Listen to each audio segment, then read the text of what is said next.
Welcome to Alive on One, a miniature war games and hobby-centered podcast. I'm Nick Shaw, and with me today is Stephen Maddox. How's it going? I was thinking as I hit the record button, you should have just started out with just screaming based on what we're doing. Yeah, because I'm sure Bork would have loved that too. To edit That would have been pretty funny, actually. Yeah. Oh well, missed opportunity. Next time. We'll just start doing things to annoy him when he's not on. Yeah, that sounds like a great idea to me. So yeah, as you can tell, it is only Nick and I today. Or tonight, I guess you could say. And then, so this episode, we're going to be chatting about Trench Crusade, because that has hit the internet by storm, and it's all over the place. The three of us have been very excited about it, I will say. How did you first, actually, I guess we'll save that for later on the episode. Before we jump into there, Nick and I actually played a game of MCP, what was that, like last weekend? It must have been, I think it was Saturday. It had to have been Saturday, right? Oh, yeah, it was after I had work. Yeah. So Saturday. Testing out some new Everwinter lists. Nick, you're still rocking Defenders, right? Yeah. You sticking with them, you think, after those games? Probably through at least Everwinter. It's what I know the best. Yeah, I think that makes a good point there. Yeah. And we do have an Alive in One story from there. I was playing Shield, and so I had Baron Zemo and Namor because I'm a little filthy method chaser. And I was like, oh, my Baron Zemo, I'm going to Steel Rush, which is the spender that after I attack, I can medium move. I'm going to Steel Rush this Daredevil, who's like not alive very much, to try to ping some damage, and then I'll run away and stand on his back point and I was trying to get like a 3 or 4 point secure point lead right there. But Zemo was alive on one when I did it, and I forgot Daredevil had a clapback. So I punched Daredevil, and Daredevil was like, I'm just going to kill you. And I'm like, cool. This is great. Turns out that was a mistake. It was pretty bad, too, because like later in the game, my Zemo was then just stuck in the middle of the board, not really where I wanted him when he actually get flipped. So that was also bad. I think you killed him the next turn because he's just sitting there like a little I think doofus. I did. Yeah, you did. I remember. I actually think I killed him with Daredevil, I think. Probably. You're sitting right there. Oh, yeah, I did kill him with Daredevil because you had Zemo was mid and Spectacular Spider-Man was mid. And I was like, I have enough power to do my little thwippity thwip. So I went over and I did his area. Yeah, that's right. Yeah. Daredevil. I think he's pretty good. He's a little spicy, but I think he's pretty good. He's not bad. Yeah. All right, so then good old Alive on One there. That's all I have. It's been Thanksgiving week, obviously, so I haven't only played like a couple games, nothing crazy. Yeah, same. And then comic catch up. It was Small Business Saturday yesterday, so I was like, oh, I'm going to go buy the second issue of Aliens versus Avengers. But I didn't do that. I actually just went home. So it's on my list to read because I did enjoy the first episode or issue quite a lot. What about you, Nick? I read something, but I can't remember what I read.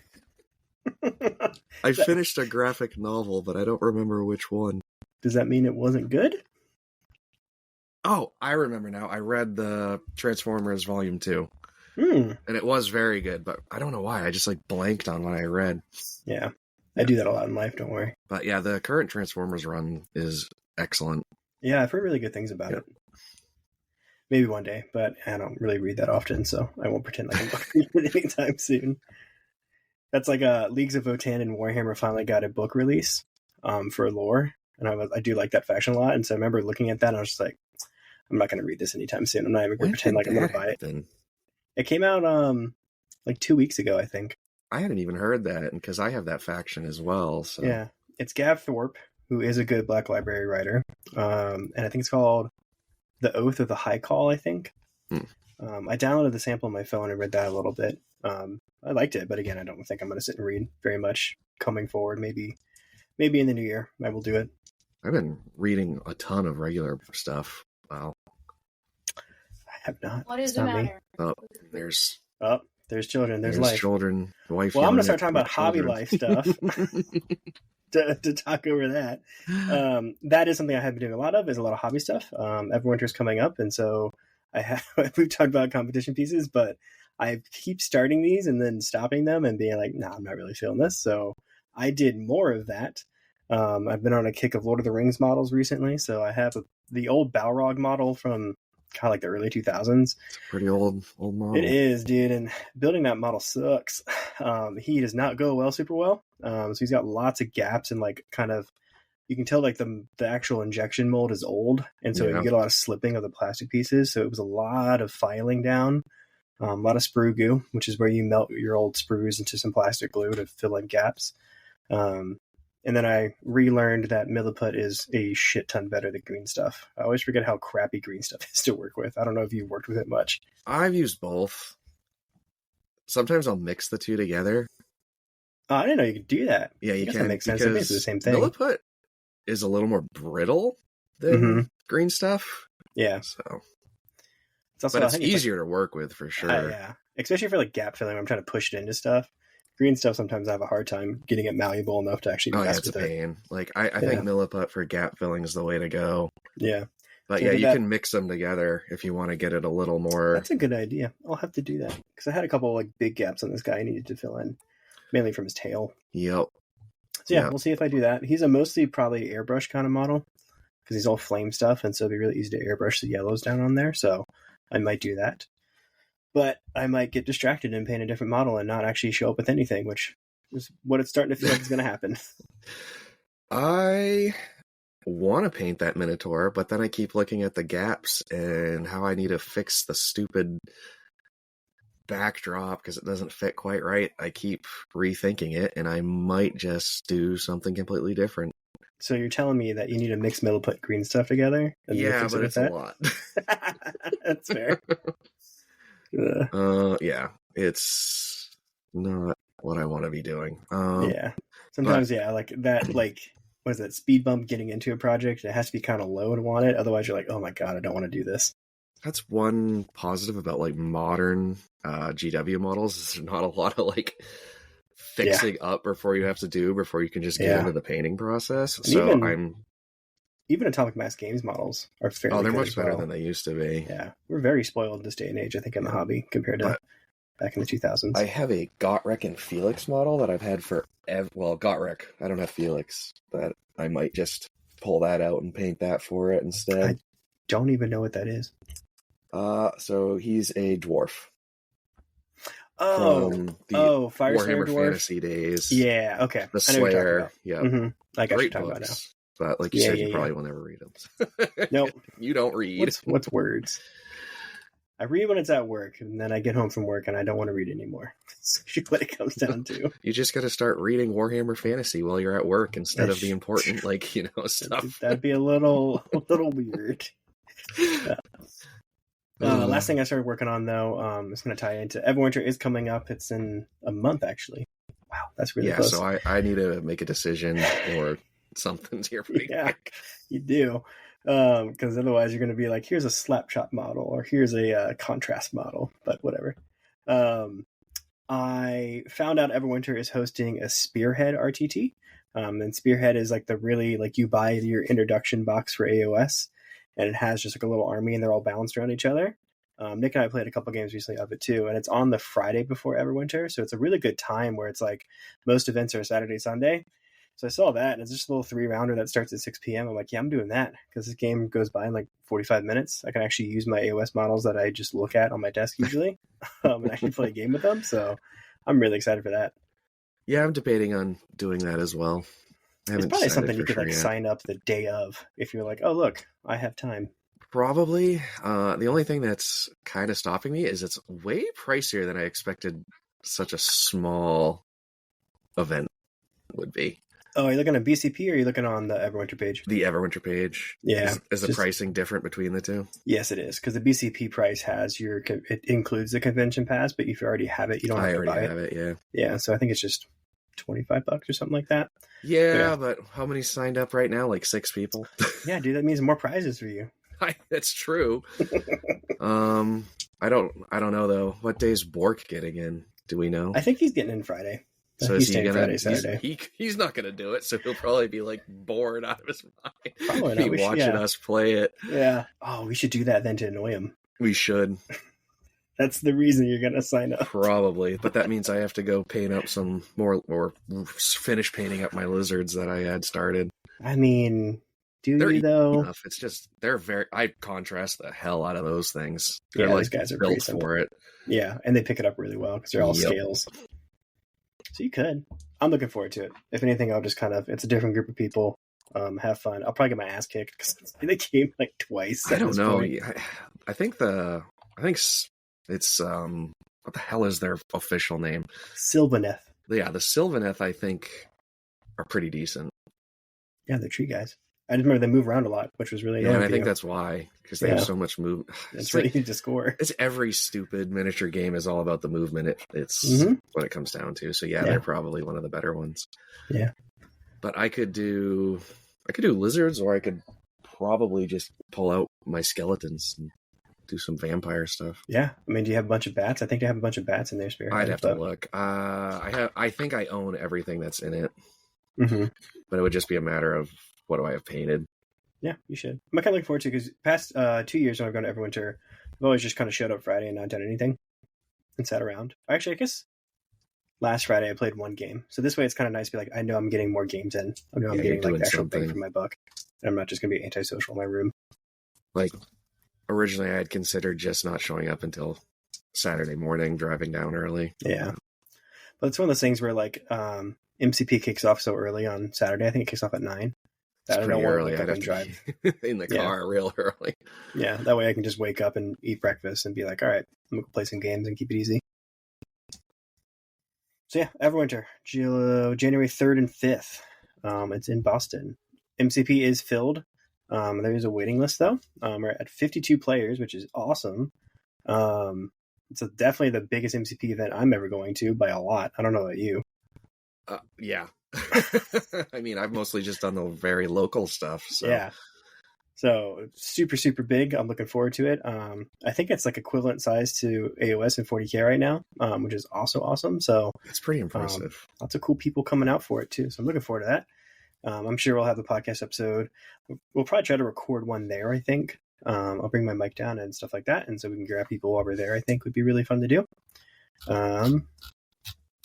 And then we'll kind of tie it in. So our topic today, the reason why we joked about screaming and stuff at the beginning is we're going to talk about Trench Crusade.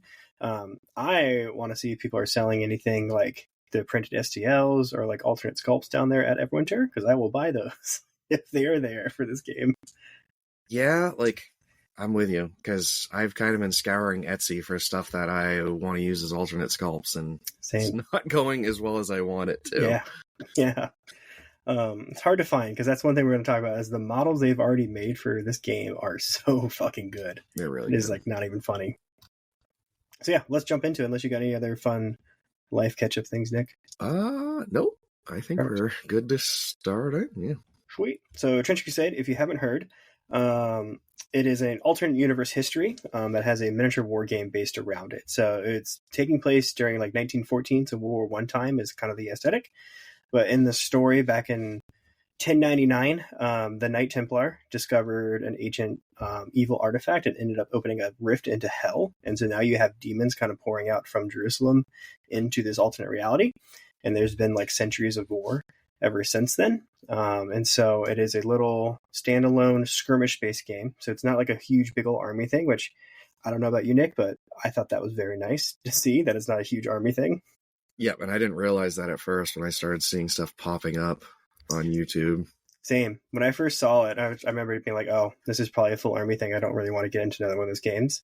But the first video I watched that really kind of was like, ooh, this actually piqued my interest was Rogue Hobbies posted a video about it recently. I was like, ooh, I like this. How did you first hear about it, actually? I first saw it when I was scrolling through YouTube, and it was Rogue Hobbies video, but I just kind of ignored it because I was like, oh, another game that I'll probably want, but nobody else will. And then you were like, hey, I was like, of course. That's funny. So we probably saw it like the same day. It's quite possible, but I didn't watch it till you had brought it up, and I was like, all right, I'll check it out. Gotcha. It was originally a Kickstarter. It raised like $3.3 million, which is wild to me. A lot of money. I first watched that Rogue Hobbies video about it while I was cooking eggs for breakfast one day, which was not very good aesthetic to cook eggs to. I don't think I'd be able to eat my eggs after. Yeah, it was something. Luckily, I'm pretty desensitized to a lot of gross stuff. I imagine. Yep. And then luckily, I also found out that the Kickstarter had closed by the time I found out about the game. So Yeah. after I made breakfast, I was like, I think I sat on my phone for like an hour trying to find. I'm like, can I still get this? Can I still get into this? And if anyone listening, yes, you can. The backer kit opens up December 2nd, which will be after this episode releases. Well, tomorrow our time. So by the time you guys hear this, it will be open. Yeah. So you can late back it. Yep. Something I think about them that is really, really cool is they've stated that the rules are going to be free, right? So the rules are already online. You can find the rules for the system. It's pretty straightforward. And that they kind of like the idea of people actually like 3D printing their own stuff. They release STLs, but also like if you want to kit bash it, or they even say like if you want to design your own 3D miniatures and actually like print them, you have our blessing to do so. And I think that's really cool from a game system to not just be like GW is like, oh, we have to protect IP at all costs kind of thing. Yeah, it's very cool. Mm-hmm. Which makes it pretty agnostic, honestly. Yeah, right? And so like even if you're like, oh, I'm going to go get some Cultist 40K models and throw them in there, they really fit together. I will say the one thing, I want like the official stuff because now I've seen the artwork and I'm like, all right, well, I kind of want it all to match in with the artwork I have. I know, right? So yeah, that was something, digging into more, I'm going to say his name wrong. It's Mike Franchina. Did all the art direction, and he did a lot of the art for Diablo and Path of Exile, which really fits. So it has that kind of grim, dark, religious, dark setting to it, which I personally love, which is weird because I'm not very religious, but I personally really like that kind of setting. I'm a huge Diablo fan. Yeah, same. I love Diablo. It kind of really introduced me a lot of kind of like the fantasy elements and a lot of stories was probably Diablo at first. So I was really excited about that. And then the game designer is Thomas. Oh God, I'm so bad at names. Pirinen, who's the guy that made Mordheim. And I've never played it. Have you played it, Nick? Mordheim? I've not played Mordheim, but I've played Necromunda, so it's a similar idea. Gotcha. Okay. Yeah. I've heard really good things about it, and I still know people play it. And I came out a while ago. So a huge following of it, as far as I know, even though it's unsupported. I'm going to take that as a big win. I think it's a really good thing for this game. Is that it kind of it's not like their first time doing stuff. And then honestly, like just the models, the art book, all that fun stuff just looks cool. There are 6 main factions in there that I've kind of come across. There are a couple like mercenary things and little side ones here and there. And it does look really easy to be like, oh, there are plenty of more options going to be available in the future. Like they can make new factions really easily because it's primarily based around like Jerusalem, the Middle East, and Europe and North Africa. It seems like that kind of region. Obviously, there's a portal of hell right there. But if you read something they did with this during the Kickstarter is they released a lore primer. And I guess actually something else, like a lot of times when I see Kickstarter games, it's just a generic game. And I'm like, I don't really care. This has like a whole bunch of fleshed out lore already, which really kind of just sucks you into it. I don't know how you felt about that. Yeah, there was more in that primer than I thought. And there was just enough for me to be like, all right, when's more coming? Yeah, right. And like it catches your attention, and again, it's like a hook that like keeps you in there and keeps you looking. And then the more you look, the more you're like, oh, this character does this, and it kind of like goes with the lore. And you're like, oh, I fucking love this. This is great. And then I know reading the lore primer, one thing that it talked about it was portals opening in like South America and stuff like that to hell. So that means like there's a whole other region of the world you can actually like bring in factions with. So I'm excited for this as well, where it's like this isn't just a flash in the pan. It looks like this looks like it has legs, which to me I think is really important because otherwise no one wants to spend a bunch of money on a game and that dies really fast. Right. And yeah, I think I was reading that this has actually been technically around since 2008.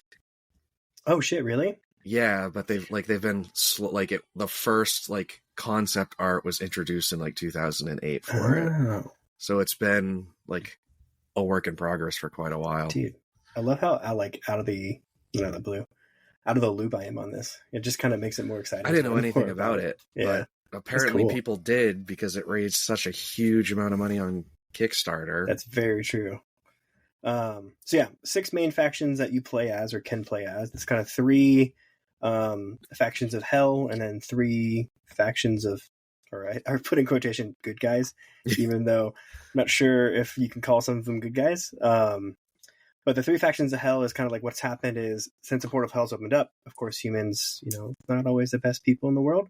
started actually like not praising, worshiping the devils and stuff like that. So you have a human faction that is actually just like a heretic worshippers.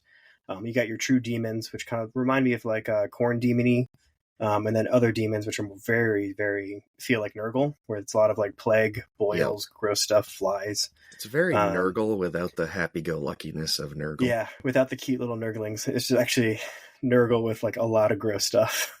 Yeah.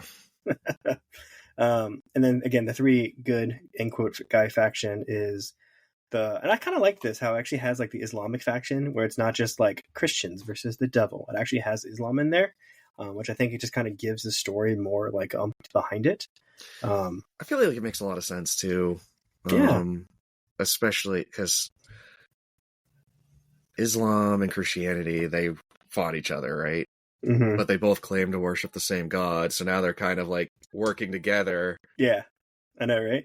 But they also kind of like, I know the Islamic faction doesn't really love the Christian factions, yeah, because it was kind of Christianity's fault that there's now a giant portal to hell. It's fascinating. It's very yeah, I think it's really cool. And then there's also, it's called New Antioch, which is kind of like the main stronghold of, I guess you could say, the church, I guess you could say.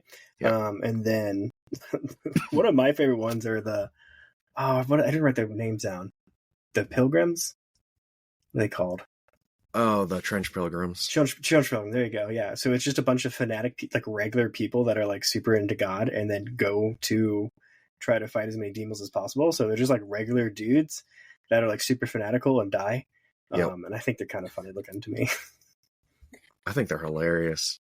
And then, so Nick, which one of these stands out to you the most of these factions? The two that's, well, they're probably pretty close. I really like New Antioch, and I really like the Sultanate. Mm-hmm. Which is the Islamic one. Yeah. What about them stands out to you? Probably just the aesthetic more than anything. Mm-hmm. Like, that Middle Eastern look is really cool for like the Islamic stuff. Yeah. And then New Antioch is kind of like Britishy, like World War I Britishy looking. It's very a lot of like World War I European, like alt World War I European, like, you know, I don't know how to describe it, but beefier, almost steampunky, I would say. Yeah. Kind of like steampunky is a good word for it. Something that comes across in the lore is that they've learned how to make metals that can withstand like bullets and stuff like that. And so you'll still see a lot of people in like full plate armor, which I feel like New Antioch had a lot of. That's the first thing I saw with them, is like their full heavy mechanized infantry. Yes, those guys. That's what stuck out to me with them at first too, is like just the big, like hulking heavy infantry. Yeah, they're pretty cool. And then the Islamic guys I think are cool too, because they do a lot of more like alchemical things and like mutating their forces. And so they have guys called the Lions of Jabir, which are like big, hulking, crazy monstrosities, which I think look really fucking cool too. They look really cool. Yeah. Very disturbing what they are if you read the lore. Yeah. A lot of this in this game is like that, which is kind of, again, with the positive about it. So my standouts would probably be the human heretics, or the heretic legion, which are the normal guys that worship it. I really like their models. I like their aesthetic quite a bit. They're kind of more like Deathcore Krieg, reminding me of quite a bit. Yeah, I think they definitely went more the German aesthetic, World War I German aesthetic with them, with the gas masks. And... and then they have something called an artillery witch, which is literally just a witch that summons artillery shells from hell. Yes. And throws them out. And I think that concept is so fucking cool. And then looking into the rules a little bit, we'll touch on them a little bit more in the future. There's like scattering in this game, kind of like old school Warhammer. And so she can throw that stuff, but it can scatter onto your units and things like that and push people around. So I think it just looks really fun to play that. Yeah, as far as the bad guys, the heretics are probably the one that stand out the most to me, is the one I would probably lean towards playing. Yeah, I'm the same way. Them and New Antioch I like a lot. I don't like the choir master though. That actually like disturbs me on a deep level. Like, he's choir master, so creepy. Yeah, guy that goes and cuts his own head off and then it sings out like demonic hymns as he goes around the battlefield. It's pretty wild.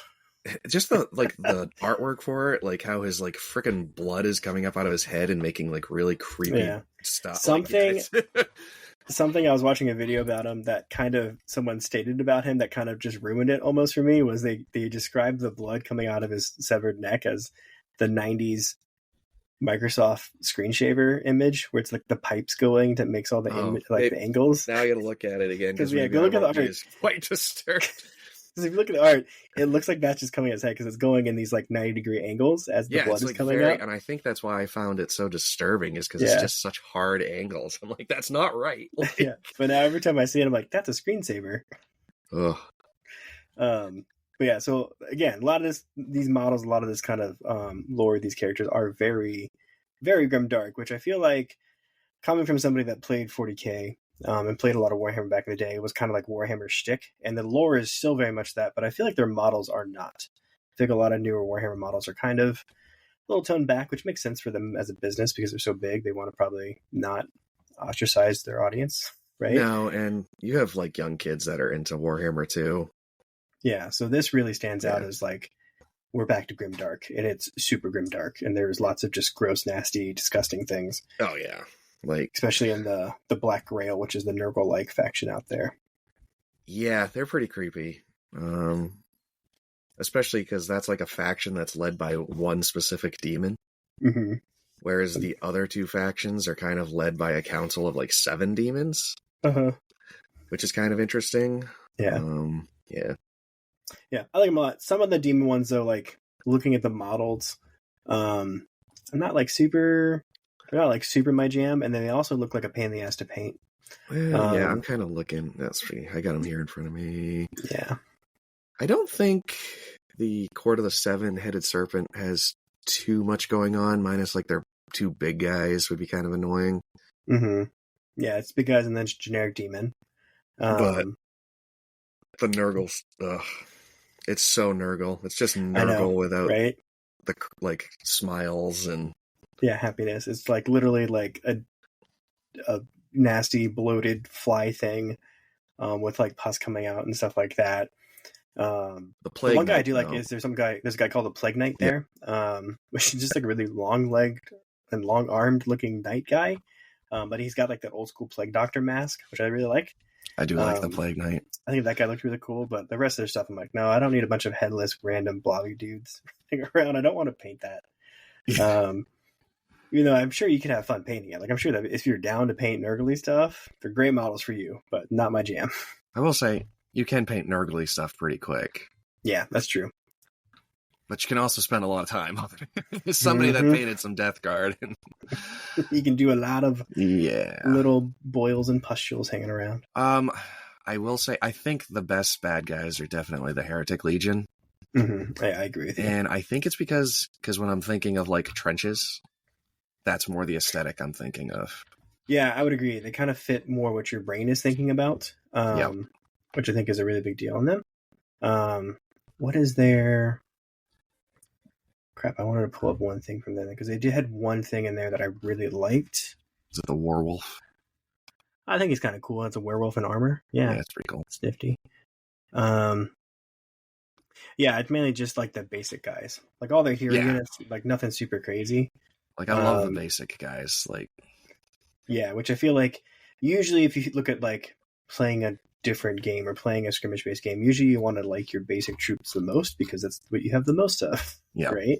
And you actually want to paint those guys. Saying that though, the Court of the 7, I do like their Hell Knights because they remind me of like Chaos Knights from AOS, and I've always liked that aesthetic quite a bit. Yeah. So yeah, and I feel like the Court of the 7 really hits that Diablo feeling and aesthetic, so they fit that really well. Yeah, they're just those demon guys. And like that Hunter of the Left-Hand Path, that guy's cool looking. Yeah. So yeah, I guess maybe they're on the edge too of things I think about. I'm scared of what I'm going to do tomorrow when this pledge opens. I'm probably only going to grab the Sultanate to start. I will probably grab Heretic Legion and New Antioch. I probably won't because I don't love the bad guys as much as I like the good guys aesthetic. Yeah. But if me and you and Bork all get good guys, it's not as fun. Right. Yeah. So I mean, like eventually down the road, I might pick up another one because I was reading through the lore, not the lore, but the primer, and it had all the factions and stuff. There's a sub faction for the heretics that are just ghosts. Mm-hmm. And I was like, that would be kind of cool. Yeah. Just have like a Ghost Force painted up. Yeah. And So you I'm can't, you can thinking only about bring that. like normal guys. You can't bring any big boys because it's all just normal dudes that have been resurrected. It's kind of fun and thematic. Yeah, it has to be something that was like a human at one point. So you can't have the witch or the werewolf, because I think both of those were not technically ever human. Yeah. Which makes me sad because that witch is really cool. And that's something about this, actually, like that's a cool thing you pick up, because this game definitely feels like it's not competitively driven. It feels like this is going to be a really fun campaign where you get a couple people together and you like do these kind of like longer campaign games, instead of being like, okay, we're showing up to a table, we're each playing the same mission over and over again and doing competitive stuff, which coming from somebody that plays a lot of competitive MCP, I'm down for this, because I do like having more laid back games to play once in a while. I like games that tell a story a lot too. Mm-hmm. Yeah. And then I don't know, you haven't dug through all the rules yet, right? Not all the rules. Like, I know the very basics stuff, but so it does have at the end a whole fleshed out campaign story where you actually like get upgrades as you go, get glory points as you go, and upgrade your faction, and buy back the guys that die and things like that. I did know that because I was watching, whose video was it? I think it was Tabletop Time. They actually had a video that I listened to / watched, and they actually interviewed the two creators. Oh, cool. And that was pretty cool. And the creators talked about how it was designed primarily as a campaign style game. That's great. That's which awesome. makes a lot of sense, considering the primary designer is the guy that worked on a campaign style game for that's true. 4 times.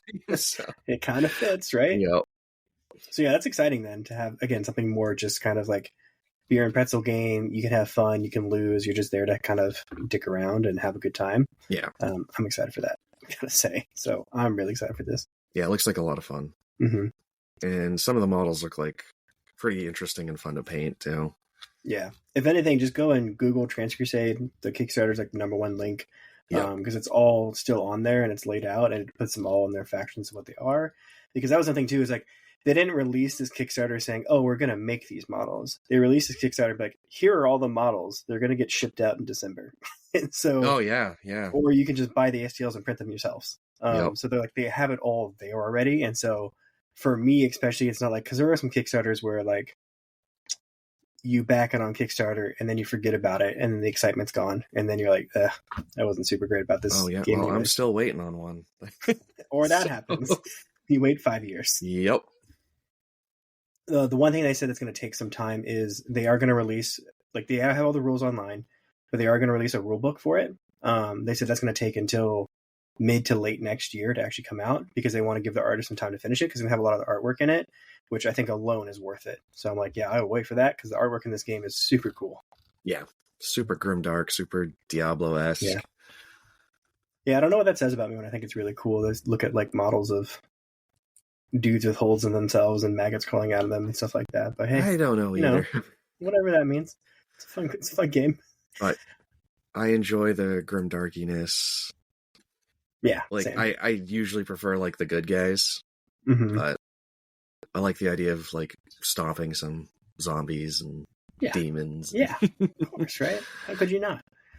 And then going into the rules a little bit, I do think the rules of this game look pretty straightforward. Look like not super crazy to pick up. That is another thing I think kills games, is when you pick it up and you start reading a rule book and it's 100 pages long of really in-depth rules, and you're like, wow. That's what's kept me away from Necromunda, actually. Is like there were so many rules right there. Necromunda is pretty bloated. Right? So this seems pretty easy. On their website, they have 2 rule sets right now. There's a quick start rule and then the actual playtest rules. If you open the playtest rule, it does kind of scare you because it's 140 pages long, but one, there's still art pages in here. Yeah. And then also it's all the stat sheets for all the factions as well. So it goes through all the factions, what their dudes are, what their weapons are, stuff like that. So there's also some lore in it too. So it's not just rules and no. So it's pretty straightforward. It's not super scary. And then the second one is a quick start rule set, which is just a 2-page. Honestly, it looks like everything you need to know to play the game, to tell you the truth. It really does. Like it's all kind of explained right there. I mean, it does lack like your unit stats and stuff, but the core, it's like the core gameplay is right here. Yeah, that's a good point. I personally think it's kind of a mix between 40k and MCP, where it's like 40k with the actions of MCP, where your actions, your move, and your attack and stuff like that. Because it has like the 1-inch engagement rule. It has the movement like 40k. Stats are a little bit different. The way this game is kind of played is everything is based off a 2 dice roll. So you roll 2d6, and then 2 to 6 is a failure, and 7 to 11 success, and a 12 plus is a critical. So it's pretty much that straightforward. And then what units do and what your weapons do is they either add or subtract away from the amount of dice you roll. And then, so like if you have a positive thing, I add a dice and then I pick the 2 highest and I get that as my result. So if you roll a 1, 5, and a 6, you pick the 5 and the 6, that's your roll. Or if there's a negative that your opponent puts on you, you roll 1 extra dice and you pick the 2 lowest. And so it's kind of like rolling for advantage in D&D, I think, right? I think that's how it's done. It's similar. It's like advantage, disadvantage. So that's pretty much what that is. Yeah. So I think it's pretty cool. There's a hit chart and then an injured chart as well. And it's kind of, again, all based off that 2d6. And then the rules are pretty straightforward. Like if things change it, because there are certain things that will just actually increase or decrease the actual number that you roll and not just the dice roll. It's really stated out really easily for you. Yeah. However, if you're an orc player and want to roll 800 dice, this is not your game. Probably not. No. I think what is also interesting is armor rolls. Mm-hmm. It's based on the injury table. Mm-hmm. So your armor will either make it harder for you to be injured or easier, which is an interesting way of doing it versus just like, all right, now I roll to see if you actually damage me. Yeah, so like I feel like it makes it feel like armor actually does a lot more too, because you roll to hit, you have your failure, success, and then you roll to injure, and then you can do like a minor hit. You can down the character or you kill them or out of action them. Downing them is like I think it's funny when they tell you put your model on its side to indicate it. Like, okay, cool. So you actually put it down, and then it inhibits them, basically a lot of movement stuff, and then they'll get back up on their turn. So yeah, armor actually deducts away the roll. So like out of action or completely dying is if you roll 2 dice and you get between a 9 and a 12. I think it's at heavy armor you actually subtract away 2 from it. Yep, heavy armor is -2. Yeah, so it does make it feel like, oh, these guys are more durable. And then something else to kind of go with this whole thing as well. We're like, oh, okay, is that only that happens to be injured? No, and I thought this was a cool mechanic where to kind of show your guys getting more beat up as you get and take damage, there are things called blood markers that when you're wounded, you put a blood marker next to your guy, and then it becomes a usable resource for your opponent, where they get to say, hey, that guy's got 2 blood markers on him. I'm going to use one of those blood markers to make your dice roll worse. And so it shows like your guys getting injured and doing worse the more damage they take. And I've never seen that in a game. I thought it was like it's a really cool, unique way of doing it. It feels similar to some of the mechanics in Necromunda. Okay.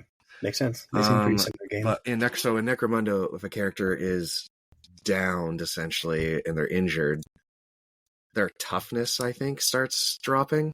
So like if you had a toughness 3 model, now it's toughness 2, so it would affect any toughness stuff.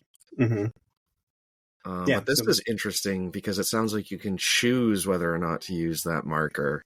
Yeah, you can. Or you can let them equal up to, I think, 6 at one time. And that's what kills you. No, you can do a bloodbath. Okay, here it is. Yeah, which you basically on the injury chart, which is where you're trying to roll. More likely to kill them. Okay. Yeah, you're more likely to kill them. So they roll 3 dice instead of 2 dice and add all 3 numbers together. So you're more likely to get to 9 to 12 to actually kill them. So yeah, I like that mechanic a lot because you can be like, do I want to just try and nuke a character, or do I need to make it more difficult for that character to do something? Yeah, where it's kind of again, it's that control aspect versus that attrition aspect, right? That's very interesting. And then kind of similar to the blood markers, there's blessing markers as well, which makes sense. It's a game with devils and God and stuff like that. And so you can actually like bless your characters too. And those are kind of markers that you use to boost your attacks and stuff. Yeah, it's just a reverse. And you get to choose when to use them. But there's no super blessing by the looks of it. Doesn't look like it. There's no blessing bath. No.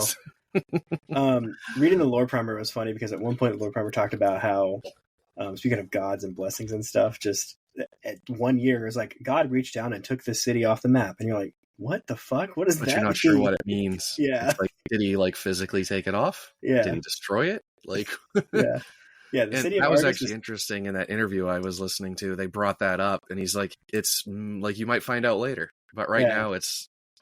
That's so cool. Yeah. Yeah. 1477, the city of Argus is taken by God and is no more. That's all you get. That's all you get. So I like that stuff. Yeah, and then again, you're setting yourself up for the future here, which again I think makes this game really exciting because you can see all the legs in it and you can see all the thought into it. It's very cool. Mm-hmm. Sorry, I got distracted looking at the art. the lore primer, and I got distracted. The art is something. No, it's great, man. So yeah, the gameplay mechanics I think look fun because again, if we're going to be playing this game a lot and you actually want this game to be fun, it does I think look fun, which I think is quite important. Yeah, it looks simple. Mm-hmm. Easy to kind of understand. It looks easy to teach too, which I think is really important. Like you print out this 2-page quick start rule set and you say, here you go. Here's what your units do. And you could probably walk through a game in like 45 minutes pretty quickly. Yeah. Yeah. Ooh, it's also alternate activations, which coming from MCP now, I really like how you have alternate activations and it's not just I go, you go, I go, you go. I am a big fan of alternate activations. So I think that's really exciting. And I think it says in here it's going to be like 9 to 20 models. It's a pretty big range because it is kind of based off I think they call them ducks or ducats or something like that. But it's basically a point system where every unit costs points. It's usually a game of like 700 and 900 points. An average unit costs from like 50 to 140 points, somewhere in that window. Obviously, your big guys are more expensive. So it seems pretty straightforward and pretty small, which I think is really nice. I want to know why you didn't make a model for page 17's art, because that thing is awesome looking. Page 17 in the lore primer. All right, we're going down. He's just got this. Oh, the observer. Is that what that is? Yeah, he's cool. An observer. Yeah, he wears a fancy helmet because he can hear the word of God, and it lets him like kind of predict the future in certain time periods. It's just a very like almost sci-fi helmet shoved onto plate armor with the guy with the pole arm. Their lore is really cool too because the word of God, like it says, it doesn't decay, it doesn't break down or decrease in sound. It's always like super loud and in there, and it's all of it. Like all the creations being told at them constantly. So they can't sleep. They have to be like incredibly drugged in order to sleep, kind of thing. And if they kind of like lose their concentration for a little bit, they'll lose the word of God and then go crazy. Yep. So they're kind of cool. Yeah, I don't want to be any of these people. I'd want to just be the friggin' schmuck. I'll be the normal dude. I know, right? Yeah, it's like, oh, you get all these powers, but you're actually not doing great. You also like, yeah. It's not just I get all these powers with no downsides. No, there's lots of downside. Something about the observer that he might be. There are rules for mercenaries, which are kind of like you have your 6 main factions, but they're kind of like secondary factions that you can bring into multiple different factions. So they might be in the actual mercenary rules. I haven't looked through those yet, but I'm assuming they'll be there. And they have, I believe they have an STL up for them already. Actually, if you want to look for it. You can get your 3D printer back up, Nick. I hate that thing. Like, it's really cool when it works, but it's just such a pain in the butt to make work. Yeah. Yeah, that's kind of why I've never really got into one. Because I know they're always finicky with temperature, too, and stuff like that. And it's just too many factors I don't want to deal with. And it's like, okay, why did this one print fine, and then the one I print literally right after it is... Yeah. Yeah. Drives me nuts. It does. Which this game made me think about it. I was like, ooh, I can get a printer and print all these models now and start painting them. I would rather just be like, Etsy, somebody. I know. I'll pay you. I will pay somebody, please. But then also, like, they've come out and say they are working with, who are they working with? I don't remember exactly, but they're working with an actual company where they will sell them physical models. And so that was also like, yes, please. I think it's a subsidiary of, what the hell is that thing called? I know it starts with an M. Pretty sure it starts with an M.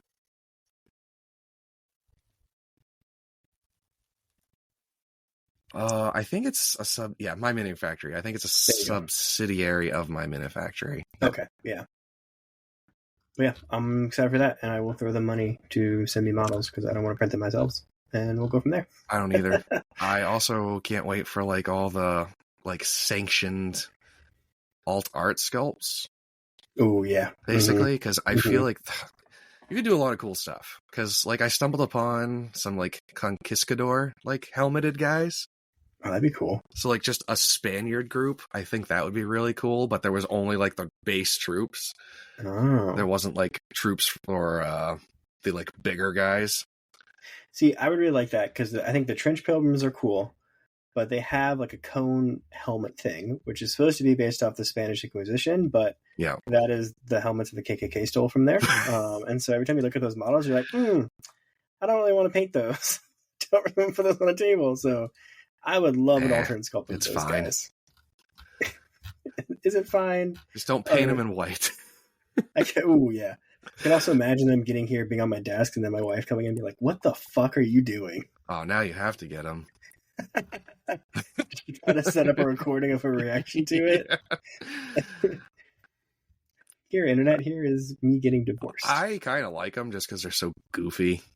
They have a dreadnought looking crazy. It's a monk in a shrine suit, basically, that has spikes on the inside, like a Iron Maiden. So he's in constant pain from it, but it looks really cool. And then looking at their rules and their lore, they do a lot of just like killing themselves to make themselves better. Oh, so you can like kill a guy, the big old dreadnought looking armored mech guy. He's got this big spinning wheel thing that you can kill a guy and put on it to protect him.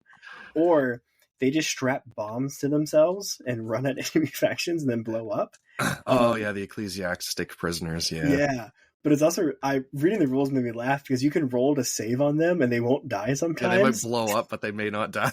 Yeah. I was reading. How does that happen? But I think just that little stuff, I think, with that faction looks really funny. The nuns were cool too, though.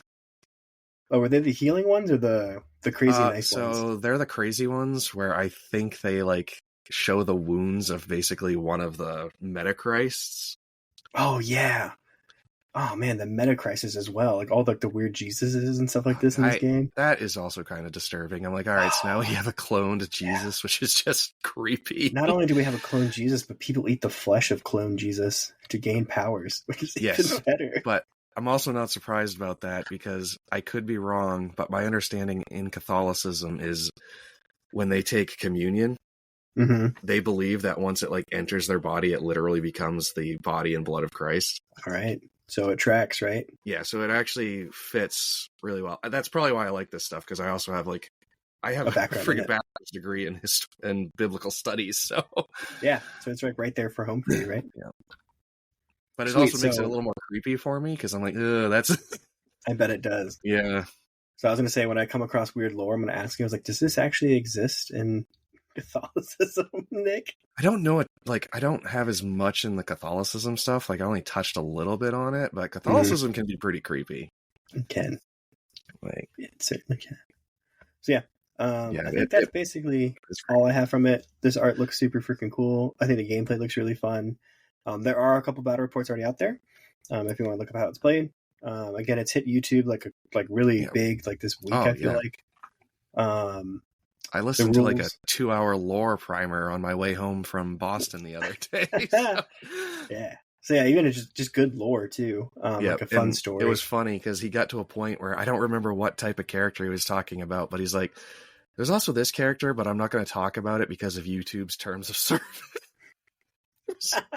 I'm like, all right, I gotta go figure out what that is and read how disturbing it is. That's good. So yeah, it looks great. The lore looks really fun. Not fun. The lore is very interesting. The art is great. The models I think are stellar. Some of the models I will say look a little too busy because I don't like painting models that just have extra shit on them for the sake of having shit. Stuff. Yeah, but then also like the other ones don't. And then I'm also really excited just to paint. MCP, you paint a lot of bright, colorful superheroes. Oh yeah, this is just mud and grime. Yeah, I'm really excited for that. And maybe not the Sultanate. They seem like they'd probably be a little better kept. At least even looking at the art, they're kind of more. That's true. But then they also have the brazen bowl and the big hulking crazy abomination dudes, and so you can go wild. The lines of what do you call it are disturbing. Like in the lore, it was talking about how some of them have like human or near human to human like levels of intellect, but it's impossible for them to communicate. Yeah, so they're just trapped in the shell. And they're like agonizing pain the whole time. Yeah, they're like just going insane. Oh man, it's so grimdark. Which basically causes them into like a berserker like state. So that's why they just like release them out onto the bed. Oh, it's so dark. I love it. So yeah, trenchcrusade.com.